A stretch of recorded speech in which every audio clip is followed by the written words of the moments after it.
Three young men swagger into a small diner in Portland, Oregon, targeting an elderly man eating alone in the corner. They mock his worn-out jacket with military patches, throwing his coffee onto the floor. "Hey, Grandpa, your kind isn't welcome here anymore." But what these thugs don't realize is that they've just picked a fight with Thomas "Iron Hand" Morrison, a decorated Vietnam War veteran who once single-handedly rescued 15 Marines while wounded. What happens next will shock millions. Before we jump back in, tell us where you're tuning in from, and if this story touches you, make sure you're subscribed, because tomorrow I've saved something extra special for you. The diner falls silent as the three men surround Thomas's table. The elderly veteran slowly wipes his mouth with a napkin, his weathered hands steady and calm. A teenage waitress tries to intervene, but the thugs just laugh louder. The morning crowd watches in tense silence, phones quietly emerging from pockets and purses. "I said get out, old man." One of them grabs Thomas's jacket. Thomas speaks softly, his voice gravelly but controlled. "Son, I fought for your right to be disrespectful, but touching me, that's where I draw the line." The thug swings, and suddenly finds himself face down on the checkerboard floor. His two friends lunge forward, but Thomas moves with unexpected grace. 20 seconds later, all three men are subdued, not a single dish broken. Thomas helps them up one by one, straightens his jacket, and calmly returns to his seat. "Anyone else want to discuss military service?" he asks, pouring himself a fresh cup of coffee. A college student in the corner has captured everything on her phone. Within hours, the video spreads across social media platforms like wildfire. Vietnam vet school's bullies with class becomes the trending topic of the day. The clip shows Thomas's perfect form, his controlled movements, the way he neutralized the threat without causing serious harm. Combat experts online analyze his technique, identifying specialized military training that hasn't been taught since the Vietnam era. Local news stations pick up the story by evening. Portland's gentleman warrior, they call him. The diner's security footage provides additional angles, showing Thomas's remarkable speed despite his age. Younger veterans praise his restraint, while social media erupts with memes and remixes of the incident. But Thomas Morrison isn't celebrating his newfound fame.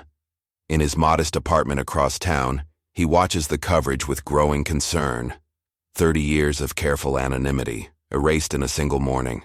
He checks his security systems.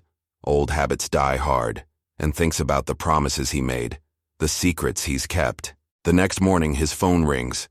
The ancient landline he's kept all these years just in case. The trembling voice brings him back to another time, another fight. "Iron Hand. They found us." Thomas puts down his coffee, his hand steady despite the news. "How many?" "3 so far. Martinez is already gone. Thompson's missing. I'm next, Tom." "Stay put, Charlie. I'm coming." Thomas hangs up and moves to his closet. Behind the hanging shirts, he pulls out a steel case he hasn't opened in decades.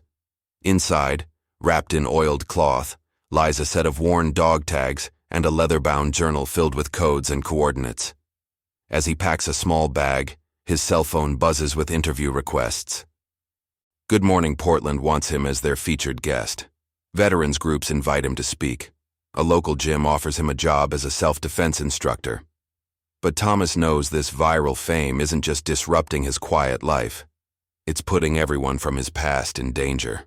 The diner's security cameras caught more than just the fight. Frame by frame, online sleuths have already identified the dragon tattoo on his forearm, a distinctive mark shared by members of an elite unit that officially never existed. On message boards, conspiracy theorists piece together fragments of classified missions getting dangerously close to the truth. Thomas steps out of his apartment just as a black SUV with tinted windows pulls up across the street. He pretends not to notice the men inside, their sharp suits out of place in this working-class neighborhood. Instead, he walks to his garage, where his meticulously maintained 1968 Mustang waits under a canvas cover. The evening news is already announcing a follow-up story. Vietnam veteran's mysterious past, hero or hidden legend.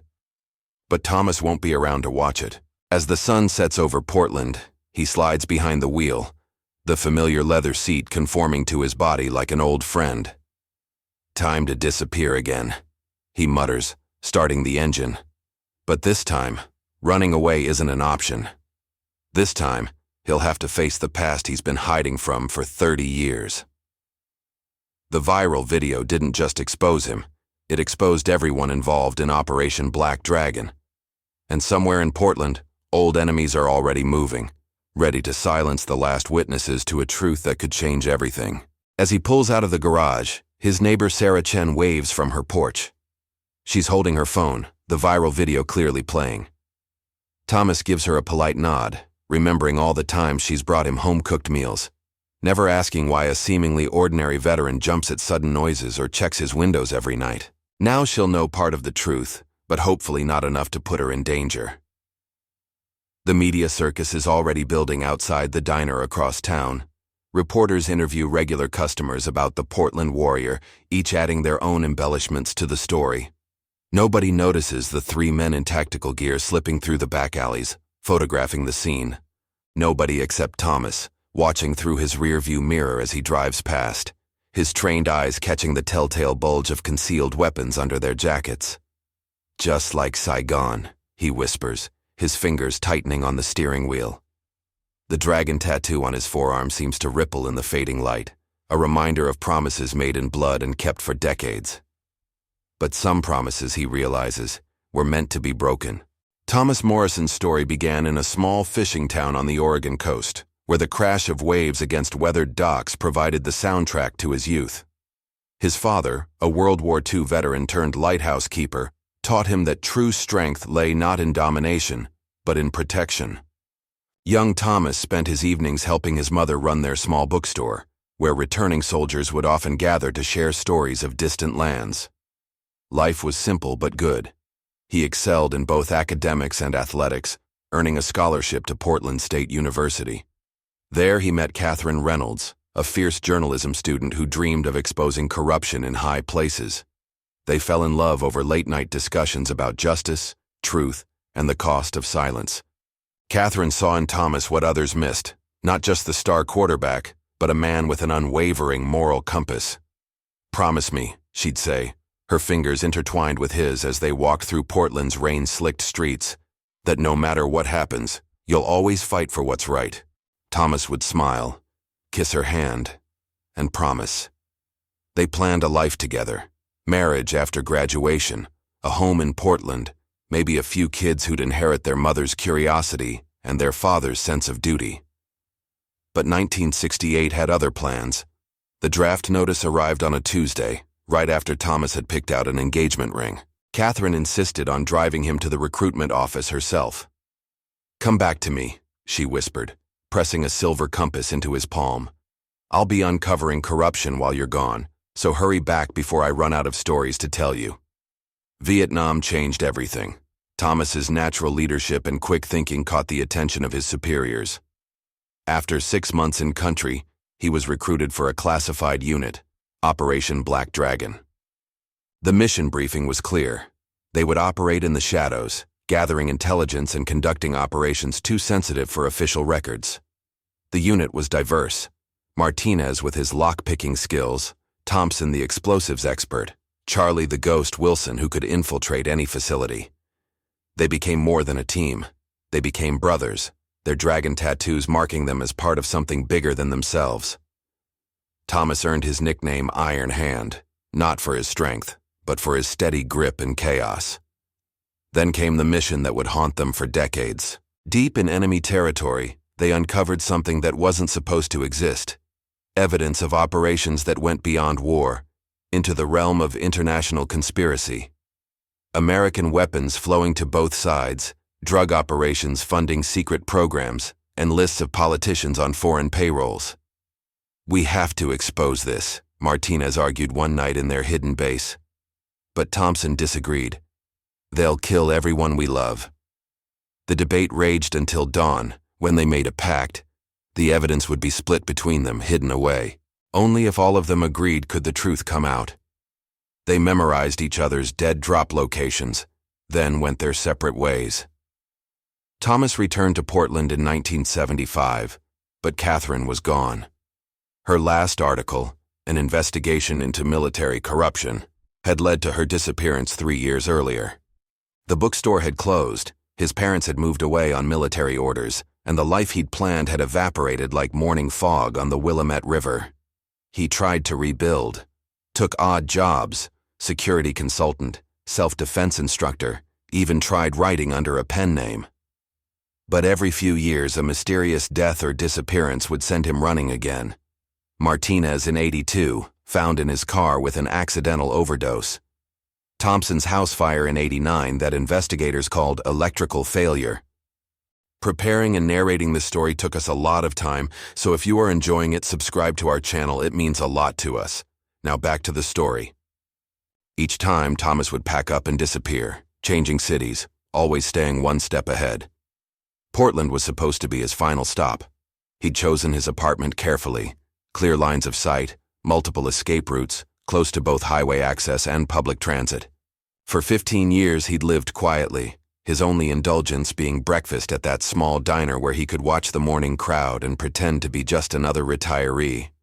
But now, as he drives through Portland's darkening streets, Thomas realizes that quiet life is over. His viral fame means every surviving member of Black Dragon is exposed. Somewhere in his apartment, hidden behind 3 false walls, sits his piece of the evidence. Soon they'll come looking for it. And this time, running isn't an option. The compass Catherine gave him sits on his dashboard, its needle swinging steadily north. After all these years, maybe it's time to fulfill that promise, to fight for what's right, no matter the cost. He just hopes that somewhere Catherine is watching and that she'll understand why he kept silent for so long. His father's last words to him, spoken from a hospital bed in 1990, echo in his mind. Sometimes, son, the bravest thing isn't fighting. It's knowing when to break your silence. Thomas had nodded then, but couldn't bring himself to reveal the truth, not even to his dying father. The old lighthouse keeper had taken whatever suspicions he had about his son's secret war to his grave. The sound of helicopter rotors somewhere in the distance makes Thomas instinctively check his mirrors again. Black Dragon's training never quite leaves you. The constant awareness, the tactical thinking, the ability to spot surveillance. He notices a coffee shop security camera tracking his movement, a teenager's phone pointed his way too long, a traffic light that stays red just a few seconds more than it should. In the viral age, he realizes, there are no more shadows to hide in. The old warrior's hands tighten on the steering wheel. Perhaps that's not such a bad thing. After all, shadows have killed enough of his brothers already. Thomas pulls his Mustang into Charlie's driveway, the gravel crunching beneath the tires. The modest ranch house sits at the edge of Portland's suburbs, surrounded by towering Douglas firs that remind him of another homecoming decades ago. Back then, he'd returned to a world that had moved on without him, carrying scars that no one could see, and stories he could never tell. April 15th, 1975. The day Thomas Morrison officially returned from Vietnam. No parade, no celebration, just a quiet processing through Portland International Airport. His combat boots echoed through the terminal as protesters waved signs and shouted slogans. One of them spat at his uniform. Thomas didn't flinch. He'd seen worse. Much worse. His first stop had been Catherine's apartment. The landlady recognized him immediately, that handsome quarterback who used to bring flowers every Friday. Her face fell as she handed him a stack of Catherine's old mail. She was asking questions about some weapons shipment, the woman whispered. Then one day she just disappeared. The police said she probably ran off with some hippie commune, but her typewriter was still warm, Tom. Her coffee still hot. The investigation into Catherine's disappearance hit wall after wall. Police files mysteriously vanished. Witnesses suddenly couldn't remember basic details. A detective who'd shown genuine interest was abruptly transferred to Alaska. Thomas knew the signs. The same invisible hands that had directed Operation Black Dragon were now ensuring Catherine's story remained buried. He tried the police academy next, thinking his combat experience would make him a perfect candidate. The physical tests were a breeze. He could still outrun recruits half his age.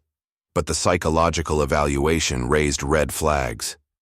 Post-traumatic stress, they said. Hypervigilance. Trust issues. Thomas wanted to explain that his paranoia was justified, that the shadows really did hide killers, but that would only confirm their diagnosis. Private security firms turned him down for similar reasons. Corporate jobs couldn't verify his service record. Most of it was classified. Construction crews found his intensity unsettling.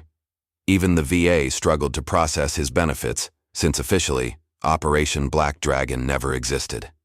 One rainy evening, broken and nearly broke, Thomas found himself at Portland's docks. A fisherman offered him work, no questions asked. For 3 years, Thomas worked the boats, the rhythm of the waves drowning out his memories.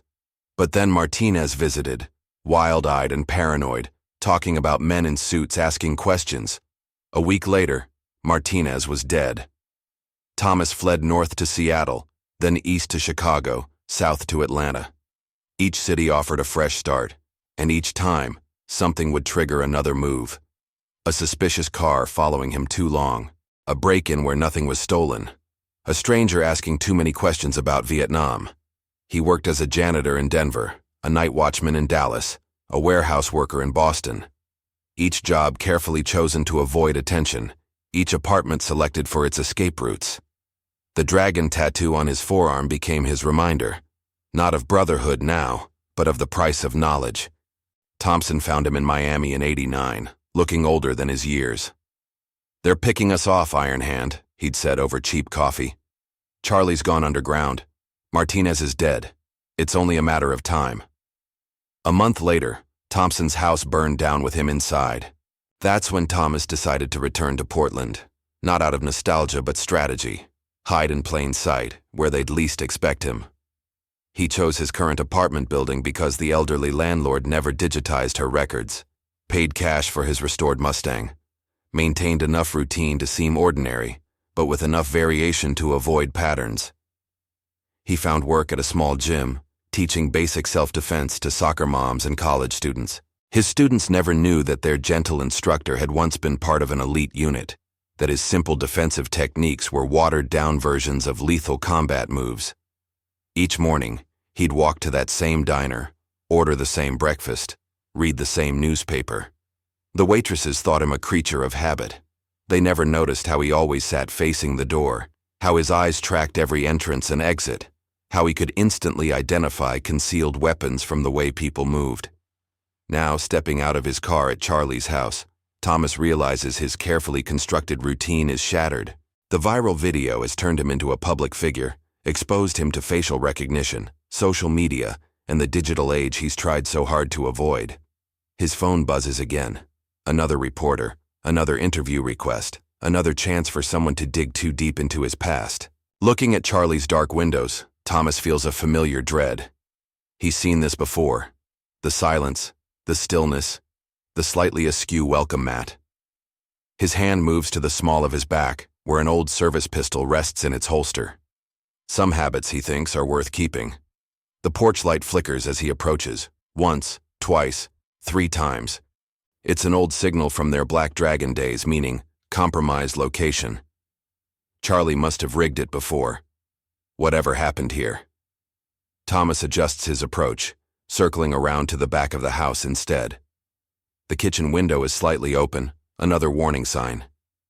Through the gap, he catches the metallic scent of blood mixing with coffee, Charlie's favorite dark roast still brewing on the counter. A half-eaten sandwich sits on a plate, the bread barely stale.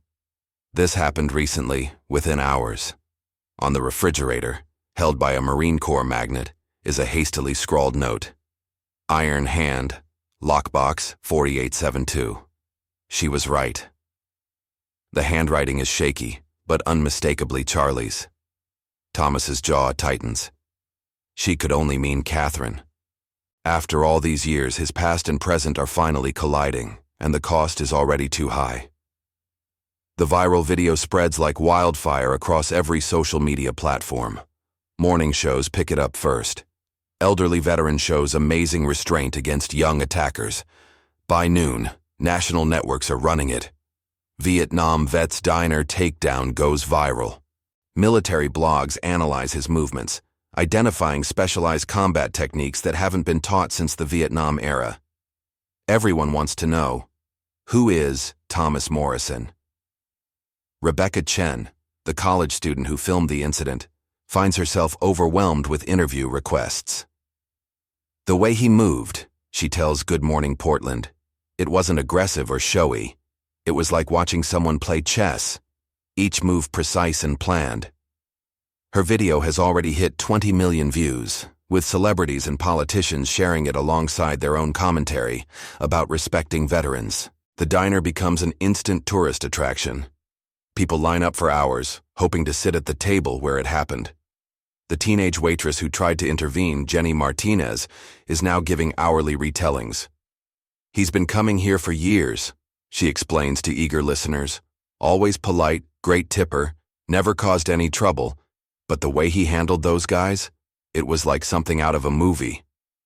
Security camera footage from other angles surfaces, spawning countless reaction videos and analysis pieces. Combat experts point out details civilians missed, how Thomas created distance, controlled the environment, protected bystanders.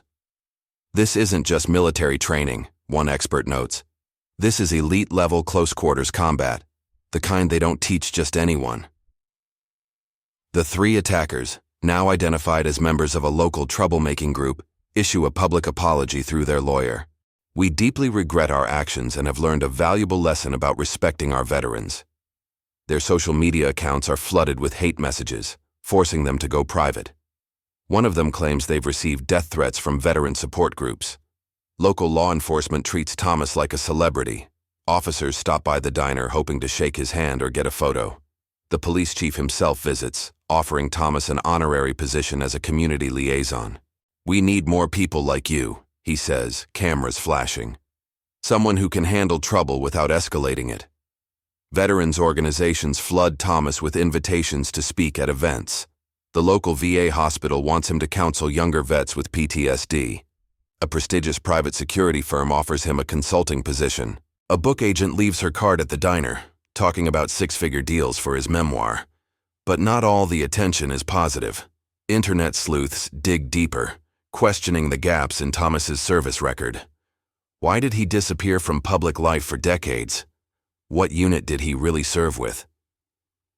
The dragon tattoo becomes a focal point of speculation. Military history buffs connect it to rumors of a secret operations group, leading to wild conspiracy theories about black ops and government cover-ups. Thomas watches all this unfold from Charlie's house, using the dead man's laptop. Every news story, every social media post, every frame-by-frame analysis of the video makes him more exposed. The carefully constructed anonymity of 30 years crumbles in real time before his eyes. His phone hasn't stopped ringing. Reporter, reporter, talk show, reporter, unknown number. This one he answers. Iron Hand, a disguised voice says. Quite a show you put on. But I wonder, does the public know what really happened in Saigon? What's buried in those files you and your friends stole? Click. Sarah Chen, his neighbor, texts him a warning. Men in suits were asking about him at the apartment complex. The diner's owner calls next. Similar men came asking for the original security footage, claiming to be from the Department of Veterans Affairs, but their IDs seemed off. Thomas checks various online forums, using old intelligence-gathering techniques. Discussions about the video have attracted strange accounts, asking very specific questions about his movements and habits. Among the thousands of praising comments, he spots coded phrases that make his blood run cold, communications protocols that only Black Dragon operatives would know. Opening Charlie's lockbox with the number from the note, he finds a USB drive and a letter. If you're reading this, Charlie's message begins, then they've finally found me. The video of you was no accident, Tom. They've been watching, waiting for one of us to surface. Catherine was right about everything. The files, the weapons, the money. It goes higher than we ever imagined. But she found something else, something bigger. That's why they took her. The proof is in her old safety deposit box, 4872 at First Portland Trust. The key is where we buried the dragon. Thomas's viral fame has done more than expose him. It's exposed everyone connected to Operation Black Dragon. And now, decades after Catherine's disappearance, her final investigation might finally come to light. But as Thomas reads through online comments about the video, one catches his eye. "Nice takedown, Iron Hand. Catherine would have loved to write about it." The comment was posted 2 hours ago from an account created 10 years ago. The username? Lighthouse 1968, the year he meant to propose to Catherine. Thomas stares at the screen, his hands shaking for the first time since Vietnam. Either someone is playing an elaborate game with him, or Catherine's ghost is reaching out from the past. Thomas spends the next hour methodically searching Charlie's house, his military training kicking in as he documents every detail. The coffee maker's digital display shows 5:47 a.m. Charlie always was an early riser. Dirty dishes in the sink suggest company. 2 coffee cups, 2 sets of fingerprints. 1 cup has a smudge of red lipstick. The sandwich on the counter has a single bite taken from it, the bread cut diagonally, Charlie's old habit from mess hall days. In the study, the desk chair is slightly askew, the computer screen cracked at the corner. Signs of a struggle, but contained, professional. No neighbors would have heard anything. The window blinds are drawn but slightly bent. Someone watched from outside before making their move. On the desk, Charlie's reading glasses are folded neatly, too neatly. He always left them open. "They staged this," Thomas mutters, photographing everything with his phone. Charlie was already dead before the scene was set. This was a message, not just a murder. A half-empty glass of scotch sits on the desk. Charlie had been sober for 20 years. The bookshelf holds old military photographs, their unit in Vietnam, faces young and untroubled by the weight of secrets. Thomas finds a false back behind the photo albums, revealing a small safe. Inside, stacks of coded documents, a vintage Rolex with a hidden compartment, and a worn leather journal. The last entry is dated 3 days ago. Iron Hand was right all along. "We should have gone public in 75. Catherine's research, it was all connected. The weapons, the drugs, the assassinations. They built an empire on our silence. But maybe it's not too late. The safety deposit box changes everything." Thomas's phone buzzes, another news update about his viral video. The comments section is flooded with new theories about his identity. Someone has enhanced the video footage, zooming in on his dragon tattoo. A military historian claims it matches descriptions of an elite unit rumored to have conducted black ops in Southeast Asia. The post is deleted within minutes, the user's account suspended. A floorboard creaks upstairs. Thomas freezes, his senses heightened. The house had been empty when he arrived. But now, another creak, deliberate this time. Someone wants him to know they're here. Through the study window's reflection, he catches movement in the hallway, a shadow passing the bathroom door, professional stance, tactical gear. Thomas quietly slides Charlie's journal into his jacket and draws his pistol. The intruder's footsteps suggest military training, weight distributed evenly, avoiding the spots that would give away position. But they don't know that Charlie and Thomas had spent countless drunken nights mapping every squeaky floorboard in this house, developing entry and exit strategies out of paranoid habit. 3 more shadows appear at different points in the house. They're boxing him in, using standard tactical formation. Thomas smiles grimly. He helped write those tactics. The first attacker rounds the corner, weapon raised, face hidden behind a tactical mask. Thomas is already moving, using the desk as cover. The whisper-quiet sound of a suppressed weapon fills the room, bullets splintering wood where he had stood. Years of muscle memory take over. Thomas rolls, comes up firing. His first shot catches the attacker in the shoulder, spinning him into the doorframe. The second shot hits the lights, plunging the room into darkness. He's already moving again as return fire shreds the darkness. These aren't common assassins. Their shooting patterns show advanced training, their coordination flawless. Using the chaos, Thomas triggers the house's fire alarm, Charlie's old backup plan.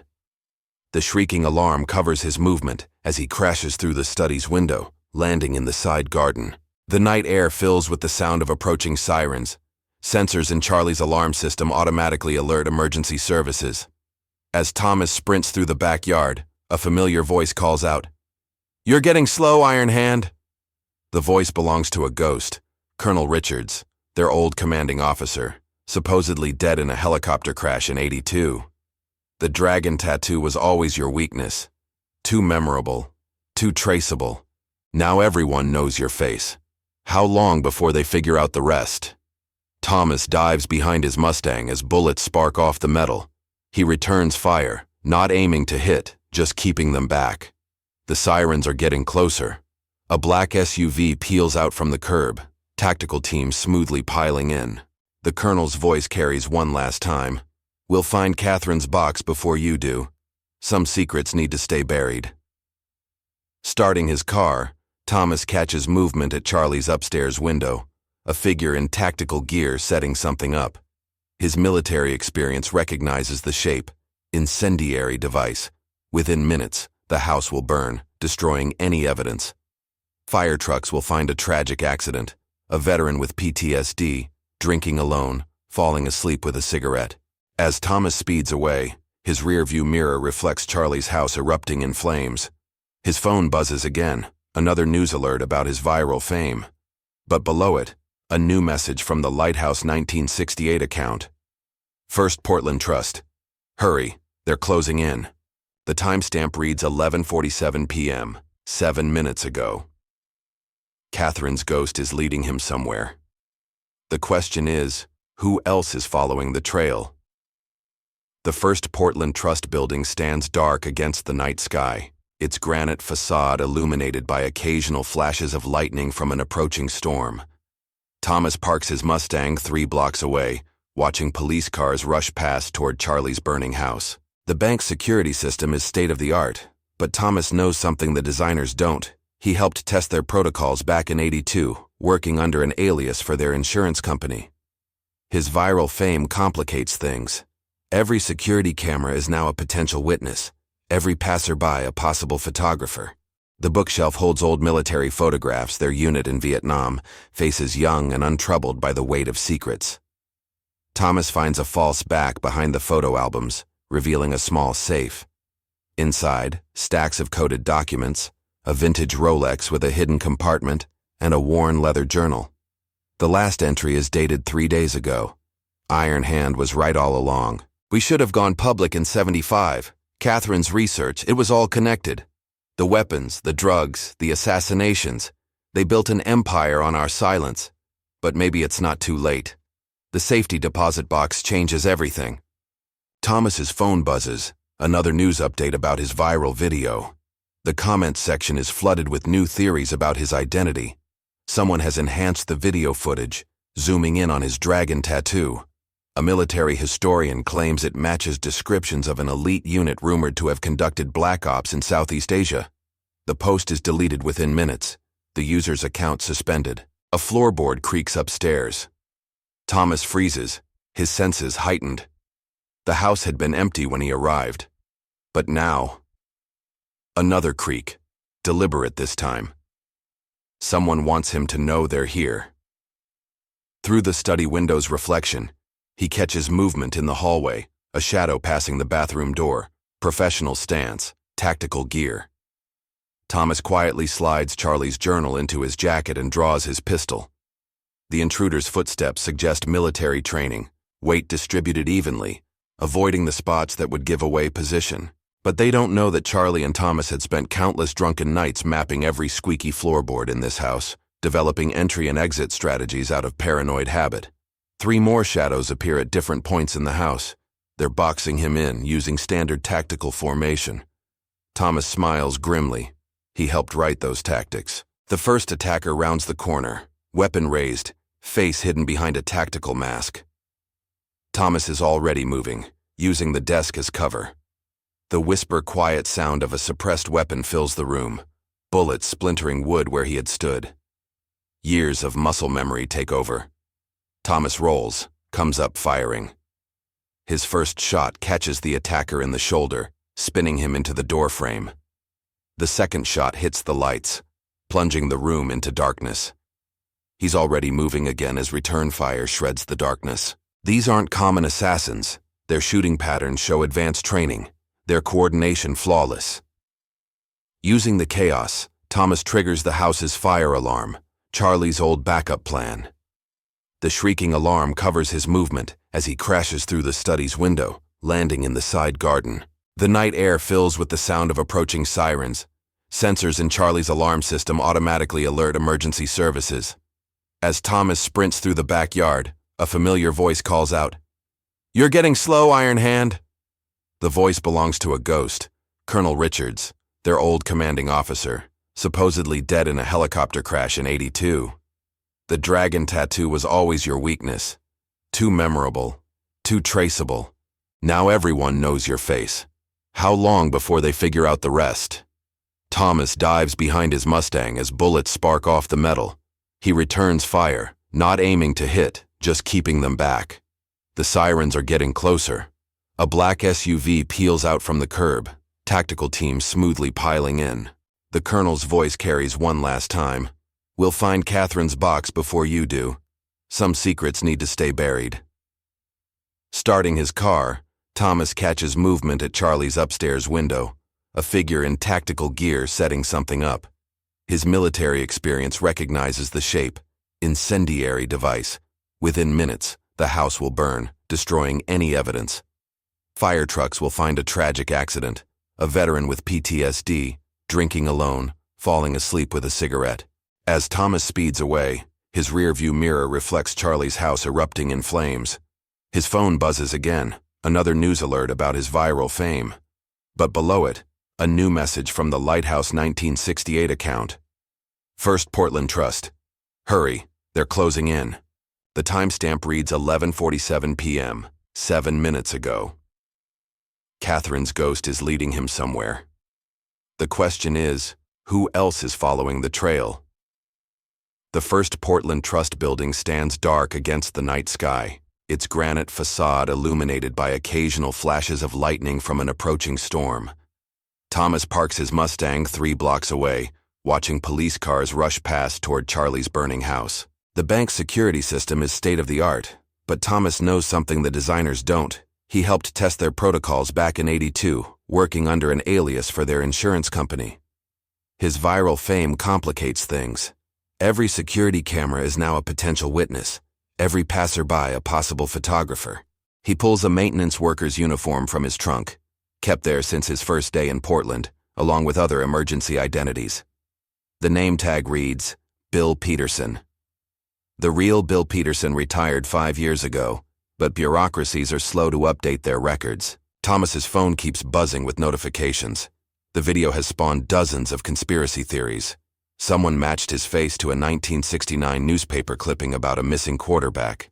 Another claims the dragon tattoo connects to a secret CIA program. A veterans forum is debating whether his fighting style matches classified special forces techniques. But one post catches his eye, a historical photo of Catherine outside the same bank, dated a week before she disappeared. The caption reads, "Some stories need 50 years to be told." Posted by Lighthouse 1968, of course. Thomas saves the photo, noting details he'd missed in their last days together. The notebook she's clutching, the worried look in her eyes, the way she's glancing over her shoulder. The bank's night guard, Andy, is 67 and 3 months from retirement. Thomas times his approach between security camera sweeps, adopting the tired shuffle of a late-shift worker. "AC's acting up again," he mutters, showing his badge. Andy barely glances at it, more interested in his podcast about, ironically, the viral video of the veteran in the diner. "Did you see that takedown?" Andy asks, buzzing Thomas in. "Reminded me of my Marine days." Thomas nods non-committally, noting the guard's routines, his sightlines, the angles of the cameras. Some things you never forget. "System's been glitchy all night," Thomas says. "Might need to reset some breakers." The maintenance corridor leads to the basement, where row after row of safety deposit boxes line the walls. Box 4872 is in the oldest section, installed when the bank was built in 1960. The key should be, "Where we buried the dragon," a reference only Thomas would understand. His mind flashes back to their last mission in Vietnam. The team had buried their original dragon unit patches before getting new tattoos, marking the spot with coordinates that only they knew. Thomas had memorized them, converting the numbers into a cipher key. Now he applies the same code to Catherine's old articles, the ones published just before she vanished. The pattern emerges. Certain letters, when mapped to the coordinates, form a sequence. Not a key, but directions to one. Thomas pulls out his phone, checking the historical photo again. Catherine's notebook. The way she's holding it matches a building in the background. Old Portland Library, 3rd floor, Vietnamese history section. A text arrives from an unknown number. Box 4872 is a trap.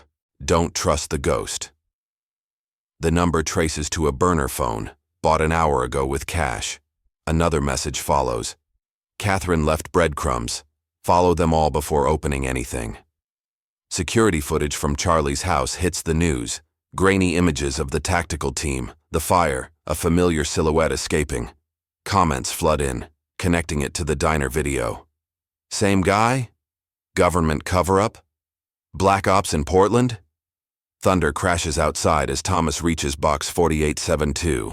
The old lock is well maintained, recently serviced. Too recently. He examines it closely, finding microscopic scratches. Someone else has been here, trying to copy the lock's interior. A classic intelligence technique. Create a duplicate key by taking impressions during a false maintenance check. His phone vibrates again. Lighthouse 1968. Remember our first date? The real box shares its number. Thomas's hands freeze over the lock. Their first date had been at a lighthouse, watching boxcars on the nearby train tracks. Catherine had memorized the numbers, turning them into a game. One number kept repeating, 7842. Box 7842 is in a different section, hidden behind a newer installation. The lock is original, untouched for decades. This time, when Thomas checks his phone, he finds a grainy photo taken the day Catherine disappeared. She's at her desk, and behind her, partially visible, is a bulletin board with a series of numbers circled in red. One matches the coordinates where the dragon patches were buried. Using both number sequences, Thomas picks the lock, a skill learned in darker days. Inside, a single envelope, the paper yellowed with age. But before he can reach for it, a reflection in the metal door catches his eye. Someone else is in the basement, moving silently between the rows. Their shadow shows the distinctive outline of military-grade night vision goggles. The lights flicker once, twice, then plunge the vault into darkness. In the distance, Andy's podcast cuts off mid-sentence. Thomas closes the box silently, pressing himself against the wall. In the pitch black, he hears the familiar sound of a suppressor being screwed onto a barrel. His viral fame has led them right to him, just as planned. The question is, was this Catherine's plan or someone else's? The darkness in the bank vault is absolute, but Thomas doesn't need light to survive. Black Dragon operators trained for weeks in total darkness, learning to fight using sound and air pressure alone. He quiets his breathing, becoming one with the shadows. 3 sets of footsteps, moving with military precision. Night vision gives them an advantage, but it also creates a fatal flaw. The green glow of their goggles betrays their positions. Thomas reaches into his maintenance uniform, retrieving a small device Charlie had given him years ago. Insurance, Charlie had called it. For when the lights go out. He clicks it once, and a high-pitched frequency fills the vault. Through the darkness comes the sound of 3 sets of night vision goggles shorting out, followed by curses in 2 languages, English and something else, Vietnamese. Still using old tech, Iron Hand? The voice belongs to someone Thomas hasn't heard in 40 years, Major Thao, their Vietnamese liaison during Black Dragon operations. You always were predictable. A burst of gunfire sparks through the darkness, illuminating the vault in strobing flashes. Thomas is already moving, using the heavy safety deposit boxes as cover. The girl knew too much, Thao continues. Just like your Catherine, some stories should stay buried. More shots, more precise this time. They're trying to pin him down, force him toward the vault entrance where others are surely waiting. Thomas feels the weight of Catherine's envelope in his pocket. Whatever she found, it was worth killing for. Then and now. The emergency lights flicker weakly, backup power trying to engage. In those brief moments of dim illumination, Thomas catches glimpses of his attackers. Military precision, modern tactical gear, but wearing old-school dragon tattoos. The unit never died, he realizes. They just recruited new members.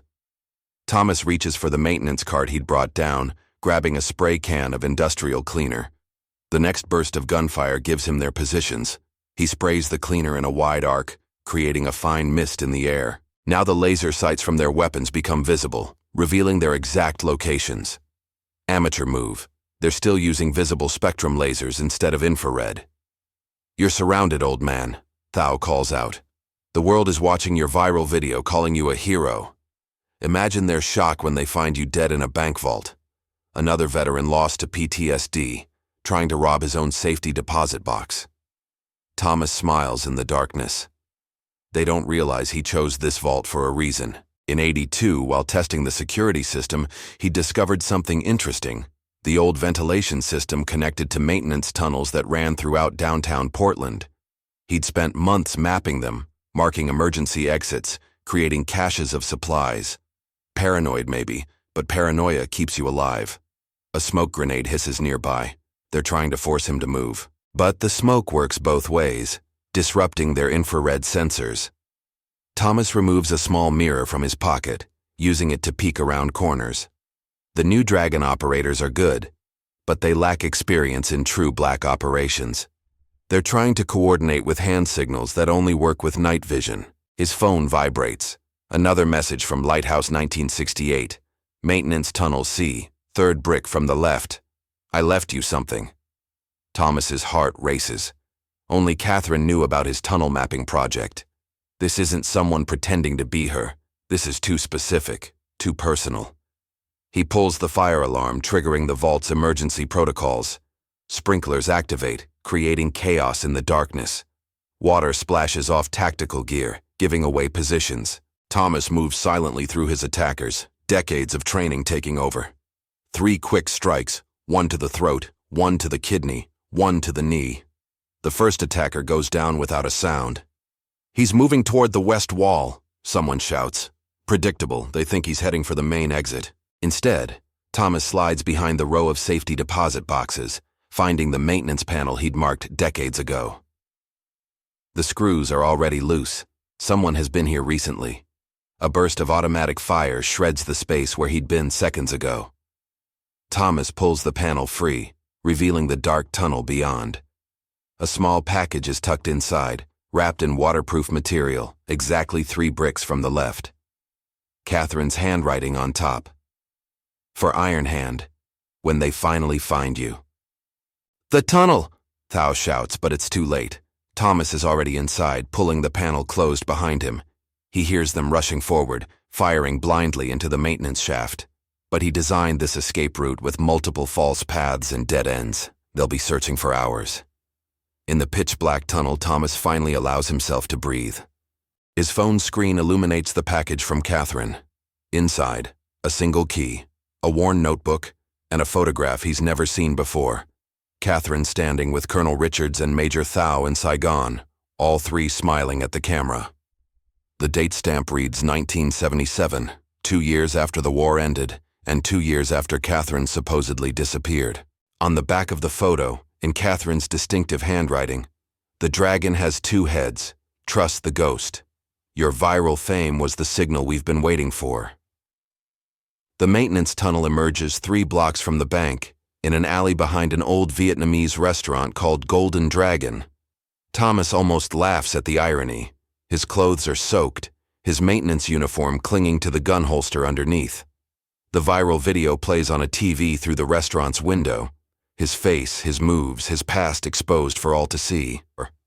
Inside, an elderly woman looks up from wiping tables, her eyes widening with recognition. But instead of reaching for a phone, she hurries to lock the door and flip the closed sign. "You're him," she says in Vietnamese. "The one they call Iron Hand." Before Thomas can respond, she adds, "Catherine said you would come. Her name is Mai, and she's been waiting 40 years to deliver a message." The restaurant's basement still bears scorch marks from a fire in 1975, the same week Catherine disappeared. "She was here," Mai explains, leading Thomas downstairs. "She found something in Saigon, something about the unit. They followed her back, but she was ready." The basement has been preserved like a time capsule. Old newspapers line the walls, their headlines chronicling the war's final days. A corkboard displays photographs connected by red string, faces Thomas recognizes from Black Dragon operations. In the center, Catherine's press badge and a single playing card, the Queen of Hearts, with coordinates written in the margins. "Your Catherine, she was brave," Mai continues, preparing tea with shaking hands. "She told me everything, the weapons deals, the drug routes, the money trails. How Black Dragon wasn't just a unit. It was a trial run. They were creating a template, you see. A way to turn military units into private armies, loyal to the highest bidder." Thomas examines the wall of evidence while Mai talks. Catherine had traced connections he'd never seen. Weapons shipments that continued long after the war, training camps that operated under corporate fronts, assassinations disguised as accidents. The dragon tattoo appears in photos across 4 decades, on the arms of soldiers, businessmen, and politicians. "The night she disappeared," Mai says, setting down the tea. "Catherine left something for you, said you'd know when it was time." She retrieves a sealed envelope from behind a loose brick, the paper yellow with age. Inside, Thomas finds a single photograph. Colonel Richards shaking hands with a man whose face has been carefully cut out. "She took that photo to her contact at the newspaper," Mai explains. "Next day the building burned down. They said it was faulty wiring." She pauses, choosing her words carefully. "But Catherine, she knew they were coming. She had a plan. The question is, are you ready to finish what she started?" A noise upstairs makes them both freeze. Footsteps, too heavy for customers, too precise for civilians. Mai moves quickly, pressing a key into Thomas's palm. "Storage Unit 23, Central Station. Catherine said you'd know what to do with it." She hurries him toward a hidden door behind the freezer. "Go. They'll think I'm just another old woman who watches too much news." But before Thomas can protest, the basement door crashes open. 2 men in tactical gear sweep the room, weapons raised. Mai screams convincingly in Vietnamese, playing the startled shop owner. Through a crack in the hidden door, Thomas recognizes one of the men, Jensen, a former Black Dragon operator who supposedly died in a training accident in '83. "Where is he?" Jensen demands in Vietnamese. Mai continues her act, confused and frightened. But Jensen isn't buying it. He raises his weapon, and that's when Thomas makes his choice. He bursts from hiding, tackling Jensen before he can fire. The second operator spins, but Thomas is already moving, using Jensen as a shield. The fight is brutal and quick. Thomas might be older, but muscle memory doesn't fade. Jensen's partner goes down with a broken collarbone. Jensen himself manages to land a solid hit, reopening the cut from the diner fight. Blood trickles down Thomas's face as they grapple, years of shared training making them evenly matched. "The old woman knows nothing," Thomas growls, applying pressure to Jensen's throat. "This is between us." Jensen's eyes dart to Mai, then back to Thomas. An understanding passes between them. Some lines shouldn't be crossed, even in their world. "You're playing a game you don't understand," Jensen gasps.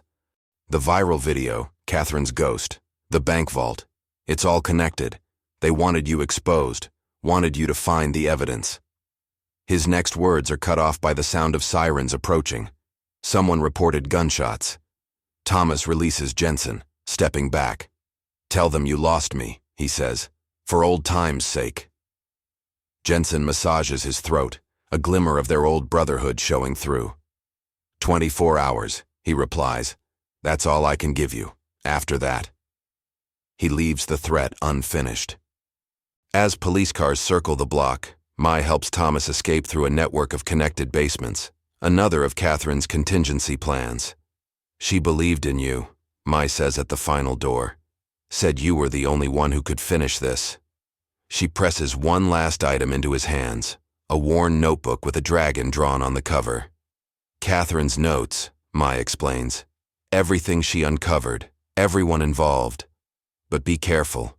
The truth she found goes deeper than Black Dragon. It goes all the way to..." A spotlight sweeps past, cutting her off. By the time it passes, Thomas is gone. melting into the shadows with Catherine's notebook tucked safely away. The viral video plays on storefront TVs as he moves through the darkness. His past and present are merging, and somewhere in this city, Catherine's ghost is leading him toward a truth that's cost too many lives already. Storage Unit 23 at Central Station turns out to be a rusted container tucked away in the oldest part of the facility. The area smells of mildew and forgotten things, security cameras conspicuously absent. Thomas's viral fame follows him even here. A nearby homeless man recognizes him, calling out, "Hey, it's the diner guy," before Thomas slips him a 20 to forget he saw anything. Catherine's key fits perfectly, though the lock protests after decades of disuse. Inside, Thomas finds a time capsule of their shared past. Stacks of newspapers chronicle the war's final days, each article highlighted and annotated in Catherine's precise handwriting. Maps of Saigon marked with Black Dragon operation sites. Photographs of familiar faces, some now dead, others apparently reborn as corporate executives and political advisors. But it's the military radio that catches his eye. Modern batteries jury-rigged into Cold War technology, a red light blinking steadily. Thomas recognizes the modification style, Charlie's work. The old soldier had been maintaining this setup for decades, waiting for a signal that's only now being broadcast. Thomas checks Catherine's notebook against the radio frequencies. Numbers match. This wasn't just a storage unit, it was a listening post. Charlie had been monitoring communications, waiting for specific codes. The viral video of Thomas at the diner wasn't just exposure, it was a trigger, activating sleeper protocols that had been dormant since the war. His phone buzzes. The Lighthouse 1968 account has posted another message. Channel 7, midnight. The dragon wakes. Thomas checks his watch, 20 minutes until midnight. He powers up the radio, muscle memory taking over as he tunes to the correct frequency. Static fills the small space, then a voice emerges. Catherine's voice recorded decades ago. "Iron Hand, if you're hearing this, the contingency has been activated. Black Dragon wasn't just a unit, it was a prototype. They've spent 40 years perfecting the model. Private military forces hidden within legitimate operations. Corporate armies beyond government control. The evidence is in the First City Bank vault, safe deposit box 1968. But be careful, they'll be watching. Trust the ghost." Thomas's hands shake as he plays the message again. Catherine's voice unchanged by time, speaking to him across decades. She'd known they would come for her, had prepared an elaborate failsafe that would only activate when the circumstances were right. The viral video, the diner incident, his public exposure. Somehow, she'd predicted it all. A noise outside the storage unit makes him freeze. Footsteps, multiple sets moving with tactical precision. Thomas kills the radio power, drawing his weapon. Through gaps in the container's rusted walls, he catches glimpses of tactical gear, dragon tattoos visible on exposed forearms. New operators, but using old Black Dragon hand signals. His phone lights up with a text from an unknown number. "Smile for the cameras, Iron Hand." Security footage from the diner fight starts broadcasting on every major news network, but this time it's different. Digital analysis highlights his movements, comparing them to classified military training videos. The caption reads, "Vietnam veteran or secret agent, the truth about Portland's viral hero." They're trying to control the narrative, using his fame against him. Each news update draws more attention, more scrutiny, more questions about his past. The walls are closing in just as Catherine predicted, but she'd left him a way out, if he can reach that bank vault. Thomas checks his exits. 3 operators at the main entrance, 2 covering the back.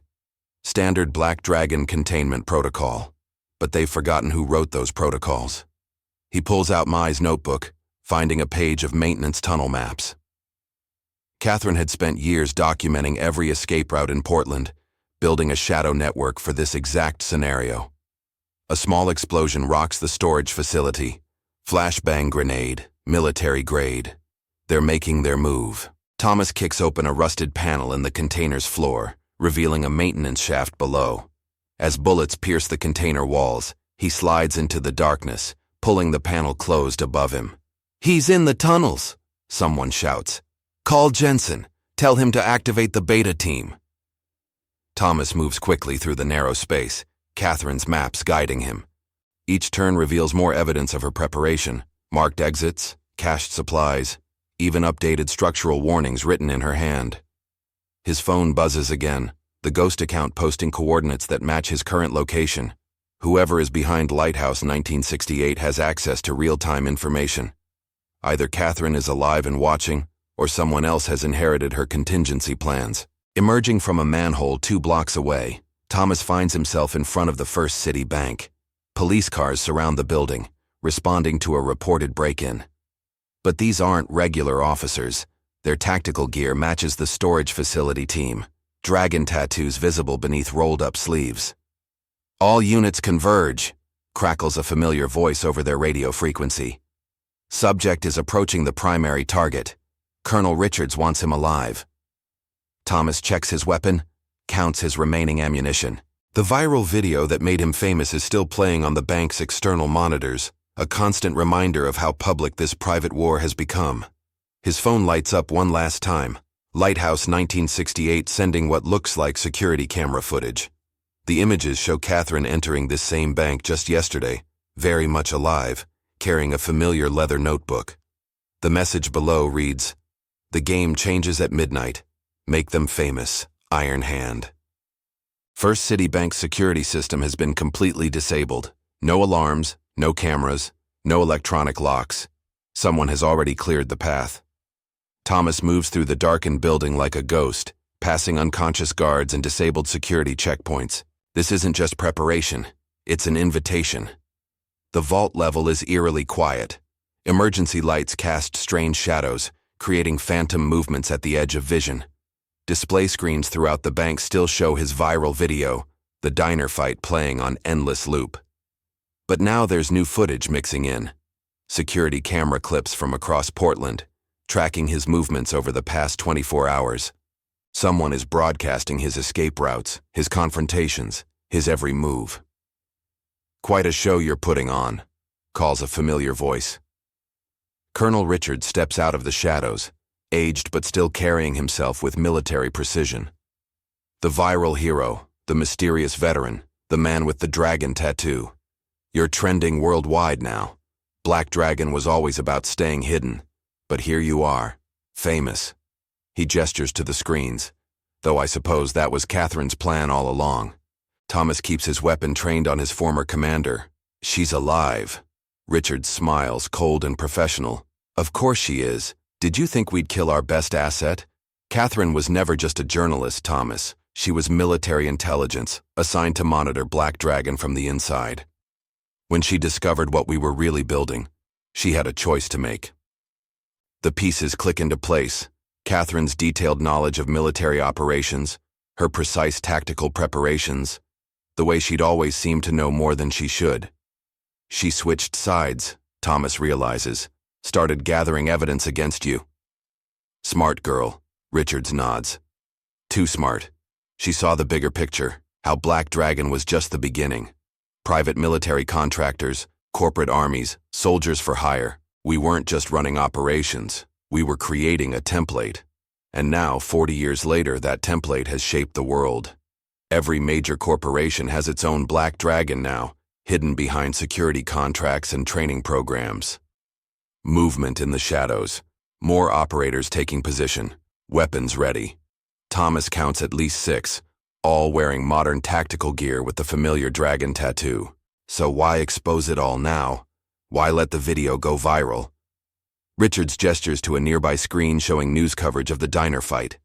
Because exposure was inevitable. The world is changing, Thomas. Smartphones, social media, viral fame, secrets don't stay buried anymore. So we adapt. Control the narrative. Turn our greatest liability into an asset. By making me famous, Thomas realizes. The viral veteran defending the weak. A perfect cover story. Exactly. While everyone's watching you, they miss the real operation. Catherine understood that too.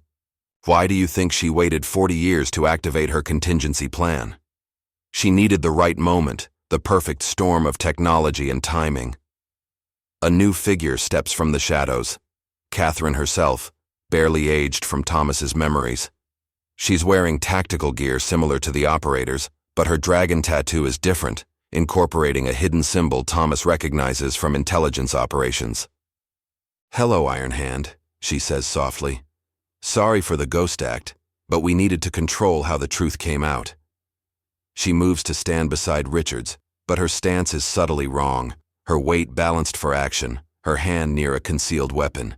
"The viral video wasn't an accident," Thomas says. "Those thugs in the diner." "Hired actors," Richards confirms. "Staged to create your hero moment. Everything that followed was calculated. Charlie's death, the bank vault, the storage unit. A carefully choreographed dance to bring all the players into position." Catherine's eyes meet Thomas's, conveying a silent message. She reaches slowly into her jacket, withdrawing a familiar notebook. "The final piece of evidence," she says. "Everything we've gathered. Every operation. Every connection. Enough to expose the entire network." "Don't play games, Katie," Richards warns, his hand moving to his weapon. "You've done your part. The operation is proceeding exactly as planned." "Is it?" Catherine's smile is dangerous. "Check your phone, Colonel." Every screen in the bank suddenly shifts, showing security footage from this very moment, streaming live across every major news network and social media platform. The audio is crystal clear, capturing every word of Richard's confession. "You didn't really think I'd wait 40 years just to surrender, did you?" Catherine's voice is steel wrapped in silk. The viral video wasn't about exposing Thomas. It was about getting everyone to watch what happened next. Richards moves with military speed, but Catherine is faster. Her first shot catches him in the shoulder, spinning him back. The vault erupts in gunfire as Thomas dives for cover, decades of training taking over. Through the chaos, he glimpses Catherine moving with practiced precision, her cover as a journalist giving way to the trained operative beneath. The world watches in real time as the truth about Black Dragon unfolds in bullets and blood, live-streamed to millions. Thomas's viral fame has become a spotlight, illuminating decades of shadows. And somewhere in the darkness, a ghost story becomes reality. The bank vault becomes a war zone as decades of secrets explode into violence. Thomas takes cover behind a pillar as bullets spark off marble surfaces. Catherine moves like a ghost through the chaos, her journalist facade completely gone, replaced by the deadly efficiency of a trained operative. The operators hesitate, unsure whether to follow Richard's orders or protect their own interests, now that everything is being broadcast live. "Kill the feeds!" Richard shouts, clutching his wounded shoulder. "Shut down every camera, every stream!" But Catherine's plan is too thorough. Emergency power keeps the screens alive, broadcasting every moment to an audience of millions. Hashtags trend worldwide. Yaks Black Dragon. Your viral veteran, Jack's live leak. The secret war has gone public, and there's no turning back. Thomas catches Catherine's eye across the battlefield. She signals in their old unit code, a language they'd used in Vietnam that even Richards doesn't know. "Safe room," she signs. "Sub-level 3, evidence stored." Thomas acknowledges with a subtle gesture, then provides covering fire as Catherine makes her way toward a service door. "You're both fools," Richards calls out, his voice echoing off vault walls. "You think exposure changes anything? Black Dragon isn't just a unit anymore. It's a global network. Corporations, governments, private armies. We're too big to fail now."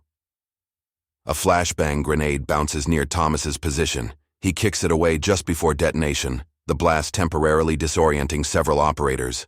Through ringing ears, he hears Richards barking orders into a radio. "Activate all sleeper units. Protocol Omega, burn everything." Catherine's voice cuts through the chaos. "Check your phones. Every Black Dragon operation, every contract, every illegal deal. It's all going public. 40 years of evidence released to every major news outlet and law enforcement agency worldwide." Thomas's own phone buzzes with notifications. Catherine's dead man switch has activated, flooding the internet with encrypted files. The viral video that made him famous now splits screens with classified documents, surveillance footage, financial records. The dragon tattoo becomes a symbol of conspiracy as social media explodes with revelations. "You trained us too well, Colonel," Thomas shouts, advancing under cover of gunfire. Taught us to plan for every contingency, prepare for every betrayal. Catherine spent 40 years building this trap, and you walked right into it. Richards laughs, a harsh sound filled with decades of secrets. You still don't get it, do you? Why do you think we let her gather evidence for 40 years? Why do you think we staged your little diner incident? He gestures to the screens. This exposure was inevitable, so we controlled it, turned it into a weapon. While everyone watches this drama unfold, the real operation proceeds exactly as planned. A massive explosion rocks the building from below. The vault floor trembles as emergency alarms blare. Sub-level 3, Richard smirks. Where Catherine thinks she stored the real evidence, going up in flames as we speak. But Catherine's smile is triumphant. Wrong level, Colonel. That evidence was planted, just like the viral video, just like everything else you think you've been controlling, the real files. She pulls out a small device, pressing a button. Every screen in the vault suddenly displays a familiar image, the dragon tattoo, but with a hidden pattern that Thomas recognizes from their last mission in Vietnam. The truth was never in any vault, she continues. It was hidden in plain sight, encoded in the tattoo itself. Every operation, every name, every dirty secret, microscopic data embedded in the ink. And thanks to Thomas's viral video, that tattoo has been shared billions of times. The evidence isn't just exposed, it's already been downloaded onto millions of devices worldwide. Richards's face contorts with rage as he realizes the full scope of the deception.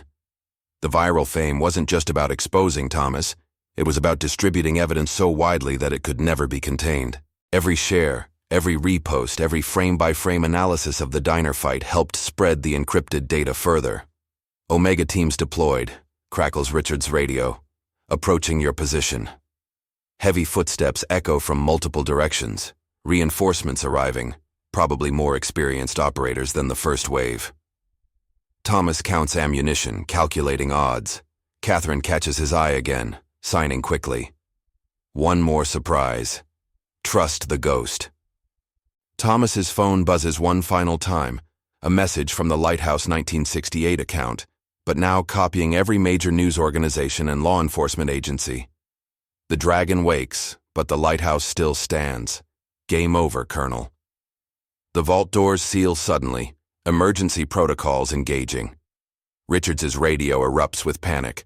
Sir, we're locked out. Building systems compromised, security overridden, FBI and military police on scene. Catherine steps into the open, weapon trained steadily on Richards. Check the timestamp on that viral video, Colonel. Frame by frame, hidden in the metadata. The truth about Black Dragon has been out there for hours. We just needed you here, confessing on camera, when it all went public. Thomas moves to her side, their old partnership falling into place naturally. Outside, sirens wail as federal agents secure the building. The screens continue their broadcast, showing not just the bank vault standoff, but a coordinated operation taking place across the globe. Black Dragon safe houses raided, documents seized, operators arrested. One last lesson from Vietnam, Thomas tells Richards as the vault fills with red and blue lights. Sometimes the best ambush is the one your enemy thinks he's controlling. The bank vault becomes a war zone as decades of secrets explode into violence. Thomas takes cover behind a pillar as bullets spark off marble surfaces. Catherine moves like a ghost through the chaos, her journalist facade completely gone, replaced by the deadly efficiency of a trained operative. The operators hesitate, unsure whether to follow Richard's orders or protect their own interests, now that everything is being broadcast live. Kill the feeds, Richard shouts, clutching his wounded shoulder. Shut down every camera, every stream. But Catherine's plan is too thorough. Emergency power keeps the screens alive, broadcasting every moment to an audience of millions. Hashtags trend worldwide. Jari Black Dragon. Viral veteran. Live leak. The secret war has gone public, and there's no turning back. Thomas catches Catherine's eye across the battlefield. She signals in their old unit code, a language they'd used in Vietnam that even Richards doesn't know. Safe room, she signs. Sub-level 3, evidence stored. Thomas acknowledges with a subtle gesture, then provides covering fire as Catherine makes her way toward a service door. "You're both fools," Richards calls out, his voice echoing off vault walls. "You think exposure changes anything? Black Dragon isn't just a unit anymore. It's a global network. Corporations, governments, private armies. We're too big to fail now." A flashbang grenade bounces near Thomas's position. He kicks it away just before detonation, the blast temporarily disorienting several operators. Through ringing ears, he hears Richards barking orders into a radio. "Activate all sleeper units, Protocol Omega, burn everything." Catherine's voice cuts through the chaos. "Check your phones. Every Black Dragon operation, every contract, every illegal deal. It's all going public.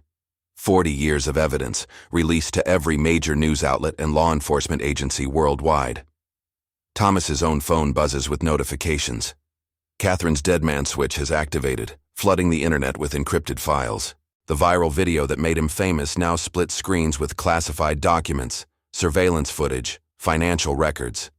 The dragon tattoo becomes a symbol of conspiracy as social media explodes with revelations. "You trained us too well, Colonel," Thomas shouts, advancing under cover of gunfire. "Taught us to plan for every contingency, prepare for every betrayal. Catherine spent 40 years building this trap, and you walked right into it." Richards laughs, a harsh sound filled with decades of secrets. "You still don't get it, do you? Why do you think we let her gather evidence for 40 years? Why do you think we staged your little diner incident?" He gestures to the screens. "This exposure was inevitable, so we controlled it, turned it into a weapon. While everyone watches this drama unfold, the real operation proceeds exactly as planned." A massive explosion rocks the building from below. The vault floor trembles as emergency alarms blare. "Sub-level 3, Richards smirks. "Where Catherine thinks she stored the real evidence, going up in flames as we speak." But Catherine's smile is triumphant. "Wrong level, Colonel. That evidence was planted, just like the viral video, just like everything else you think you've been controlling, the real files." She pulls out a small device, pressing a button. Every screen in the vault suddenly displays a familiar image. The dragon tattoo, but with a hidden pattern that Thomas recognizes from their last mission in Vietnam. "The truth was never in any vault," she continues. "It was hidden in plain sight, encoded in the tattoo itself. Every operation, every name, every dirty secret. Microscopic data embedded in the ink. And thanks to Thomas's viral video, that tattoo has been shared billions of times. The evidence isn't just exposed, it's already been downloaded onto millions of devices worldwide." Richard's face contorts with rage as he realizes the full scope of the deception. The viral fame wasn't just about exposing Thomas, it was about distributing evidence so widely that it could never be contained. Every share, every repost, every frame-by-frame analysis of the diner fight helped spread the encrypted data further. "Omega teams deployed," crackles Richards' radio. "Approaching your position." Heavy footsteps echo from multiple directions, reinforcements arriving, probably more experienced operators than the first wave. Thomas counts ammunition, calculating odds. Catherine catches his eye again, signing quickly. "One more surprise. Trust the ghost." Thomas's phone buzzes one final time, a message from the Lighthouse 1968 account, but now copying every major news organization and law enforcement agency. The dragon wakes, but the lighthouse still stands.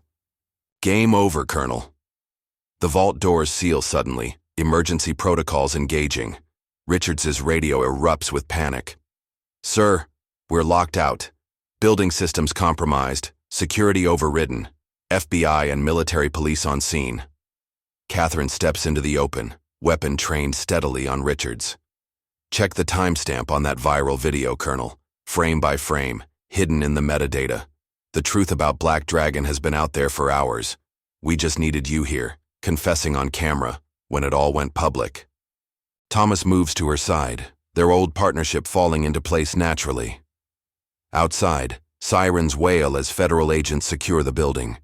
The screens continue their broadcast, showing not just the bank vault standoff, but a coordinated operation taking place across the globe. Black Dragon safe houses raided, Documents seized. Operators arrested. One last lesson from Vietnam. Thomas tells Richards as the vault fills with red and blue lights. Sometimes the best ambush is the one your enemy thinks he's controlling. The vault's emergency lights bathe everything in crimson as Richards makes his final move. With the speed of a man half his age, he triggers a hidden panel in the wall. Steel shutters crash down over the vault doors, cutting off the approaching federal agents. "If I'm going down," he snarls, "I'm taking Black Dragon's greatest failures with me." Gas begins seeping through the vault's ventilation system, not tear gas, but something far deadlier. Thomas recognizes the sweet metallic smell from a classified operation in '73. "Nerve agent," Catherine confirms, pulling 2 filtration masks from her tactical gear. She tosses one to Thomas. Richards always did believe in scorched earth tactics. "You have 10 minutes before that gas reaches lethal concentration," Richards announces, fitting his own mask. "But my Omega team will be through those shutters in 5. He raises his weapon, wounds seemingly forgotten. "Let's finish what we started in Saigon." The vault erupts in gunfire. Thomas and Catherine split up, using their old flanking patterns from Vietnam. Richards matches them move for move. He taught them these tactics after all. The operators who remained in the vault scramble for cover, realizing they're expendable pieces in this final game. Through the chaos, Thomas's viral video continues playing on the screens. But now he sees what Catherine meant: hidden patterns in the footage, microscopic data encoded in the dragon tattoo. Every time someone shared or analyzed the video, they were unknowingly helping distribute the evidence globally. The truth about Black Dragon spread through the very social media that made Thomas famous. "Your whole operation," Richard shouts between bursts of gunfire. 40 years of planning, all depending on a viral video? Getting sloppy, Katie. He targets a bank of servers, trying to destroy whatever data remains. What happens when we scrub the internet clean? Catherine's laugh echoes through the vault. "You still think this is about computers? Look at your arm, Colonel. That dragon tattoo, every operator has one, including the corporate armies you built, the private contractors, the sleeper agents. Millions of walking evidence lockers, their crimes encoded in their own skin. The viral video just helped us identify them all." The vault shudders as the Omega team begins cutting through the shutters. Sparks shower from multiple points. They're coming in from all sides. Thomas catches Catherine's eye, signing quickly. "Like Hanoi?"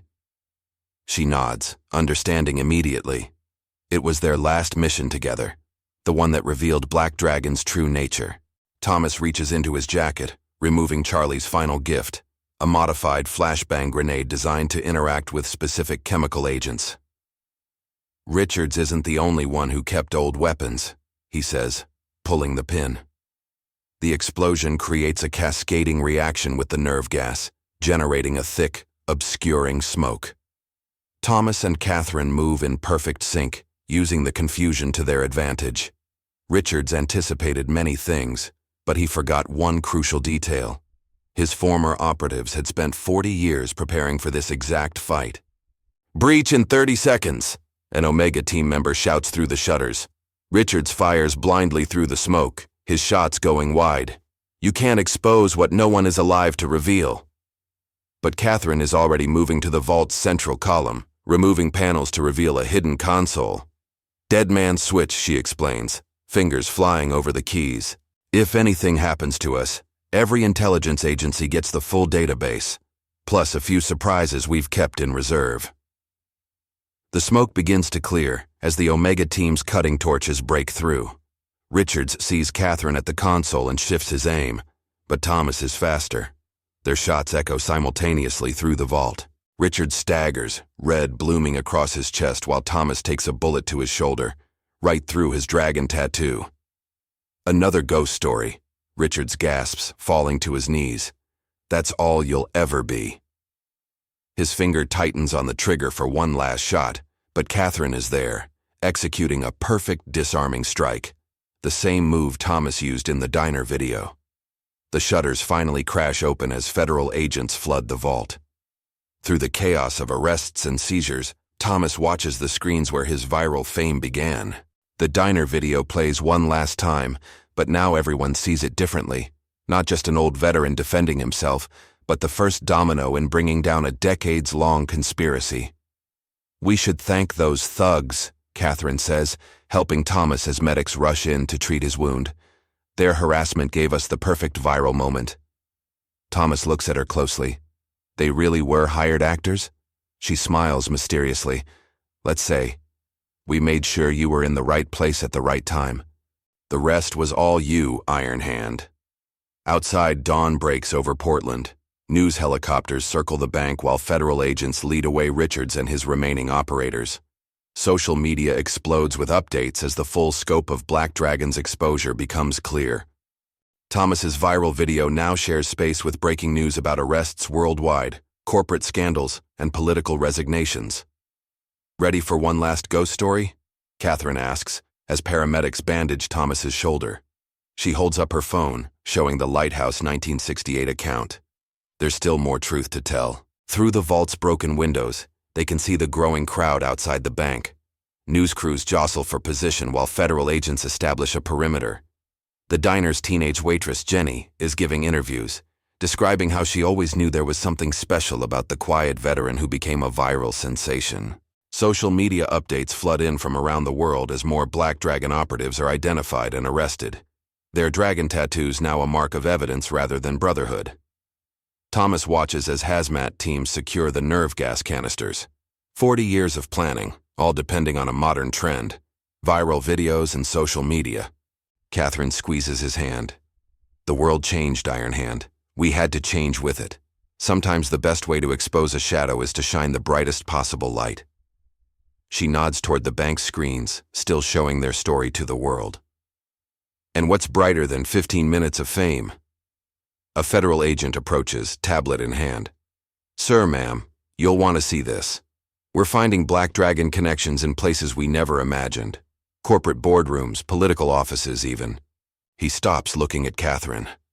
"Even some major news organizations. This goes deeper than anyone realized."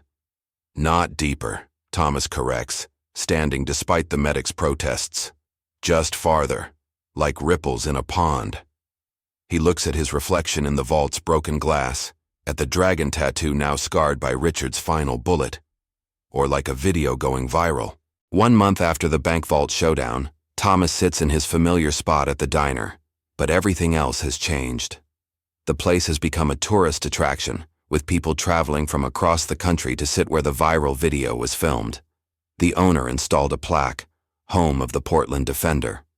Today's newspaper headline reads, "Black Dragon Conspiracy, 200 more arrests in global corruption case." Catherine slides into the booth across from him, looking younger somehow now that she's no longer carrying 40 years of secrets.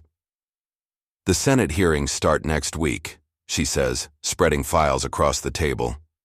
Richard's testimony is implicating people all the way up to the former Joint Chiefs. Corporate boards are resigning. Military contractors are facing federal investigations. "And the viral video?" Thomas asks, watching tourists take selfies by the plaque. 50 million views and counting. Every frame analysis, every social media share helped distribute the encoded data. The dragon tattoo became a digital breadcrumb trail, leading investigators to Black Dragon operations worldwide. She smiles. Sometimes the best place to hide is in plain sight. The teenage waitress, Jenny, brings their usual orders without asking. She's become a minor celebrity herself, her interviews about the quiet veteran hero racking up millions of views. The diner's walls now display framed news articles about the incident, alongside photographs of Thomas in Vietnam, carefully selected images that don't show his Black Dragon unit. "Mai's restaurant is doing well," Catherine mentions, stirring her coffee. She's becoming famous for her secret resistance meetings during the war. The history professors at Portland State want her to give guest lectures. She pauses. Charlie would have loved all this attention. Thomas nods, remembering his fallen friend. The official investigation ruled Charlie's death a murder, not an accident. His name, along with Martinez and Thompson, will be added to a memorial for operatives who tried to expose the truth. Their dragon tattoos, once marks of shame, are now symbols of redemption. "Sarah Chen," Thomas's neighbor, waves from another booth where she's working on a book about the incident. Her publisher promises it will be a bestseller. The Dragon's Shadow: How a Viral Video Exposed America's Greatest Conspiracy. Thomas agreed to write the foreword, breaking 40 years of silence. The old-timers at the VA are calling you a legend, Catherine says, showing him her phone. Veterans groups have created support networks to help identify and rehabilitate former Black Dragon operators who want to come clean. The dragon tattoo, replicated in countless social media posts and news stories, has become a symbol for whistleblowers and truth-tellers. What about the 3 thugs from the video? Thomas asks. The ones who started all this? Catherine's eyes twinkle. Witness protection. Turns out they were deep-cover FBI agents, part of a task force that had been investigating Black Dragon for years. When they discovered my old evidence trail, they helped set up the viral moment we needed. Through the diner's window, Thomas watches Portland go about its day. The city has changed, or maybe he has. No more looking over his shoulder, no more running from shadows. His viral fame brought everything into the light, exactly as Catherine had planned all those years ago. His phone buzzes, another interview request, this time from a historical documentary team. The Lighthouse 1968 account, now revealed as Catherine's masterstroke, has become a digital archive documenting Black Dragon's rise and fall. Every day more evidence emerges as former operators come forward, inspired by Thomas's stand in the diner. Ready for what comes next? Catherine asks, reaching across the table to take his hand. The dragon tattoo on her arm matches his, both now scarred, but healing.